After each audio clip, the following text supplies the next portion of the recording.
কিরে ভাই, এটা গর্বের বিষয় না আমাদের? এই কওমি মাদ্রাসা আপনাদের এলাকার মধ্যে সুপ্রতিষ্ঠিত প্রতিষ্ঠান, এই সরকারি মাদ্রাসা এই গুরু দায়িত্ব পালন করতেছে, শব্দের হেফাজত করতেছে তারা।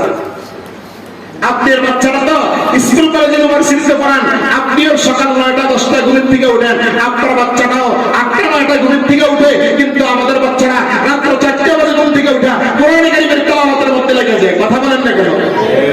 আপনি টের পান না আপনি যে রিজিক খাইতেছেন, কেমন রিজিক খাইতেছেন?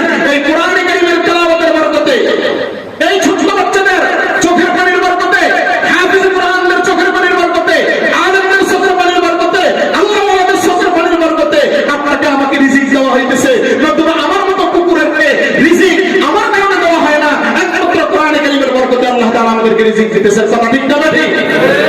এই সরকারি মাদ্রাসার মধ্যে আলফাজে কোরআনের হেফাজতের জিম্মাদারি তারা গ্রহণ করছে। সুবহানাল্লাহ।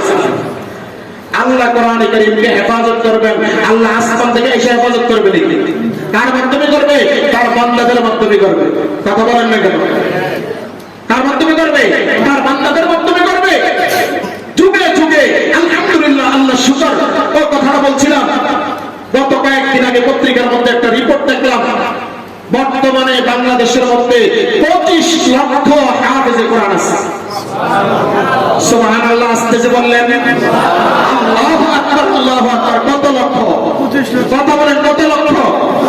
আজকে যদি কোনো কুলাঙ্গার কোরআন কারীমকে মুছে দেওয়ার জন্য কোরআন কারীমের যতগুলো কপি আছে সব কপিগুলো গুজাবে বঙ্গোপসাগরে যদি নিক্ষেপ করে দেয়, কোন লাইব্রেরির মধ্যে একটা ছাপাও যদি না পাওয়া যায়, কোন জায়গার মধ্যে যদি কোরআন কারীমের একটা সিলও যদি না পাওয়া যায়, কিন্তু হুবহু কোরআনকে লিখে দেওয়ার মতো ব্যবস্থা আছে না নাই? ইন্না নাহনু নাযালনা যিকরা ওয়া ইন্না লাহু লাহাফিজুন।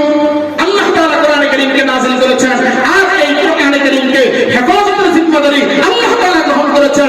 এই কোরআন কারীমের শব্দের হেফাজত আলহামদুলিল্লাহ, আলহামদুলিল্লাহ বিগত দিনে যেমন আল্লাহ করেছেন, বর্তমানেও করতেছেন, কিয়ামত পর্যন্ত করবেন। কোন কুলাঙ্গার কোরআন কারীমের শব্দকে বিকৃত করার সাহস করতে পারবে না। কথা বুঝে আসছে নাকি বললাম? আলহামদুলিল্লাহ, আল্লাহ পাকের শুকর।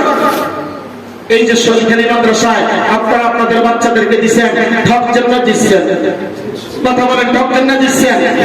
অনেক রিক্সাওয়ালার বাচ্চা এখানে আছে, অনেক সুইপারের বাচ্চা এখানে আছে, অনেক ভ্যান ড্রাইভারের বাচ্চা এখানে আছে, অনেক ব্যবসায়ী বাচ্চা এখানে আছে, অনেক প্রবাসীর বাচ্চা এখানে আছে, ইংরেজি পড়ুয়া ছেলের অভিভাবকদের বাচ্চা এখানে আছে।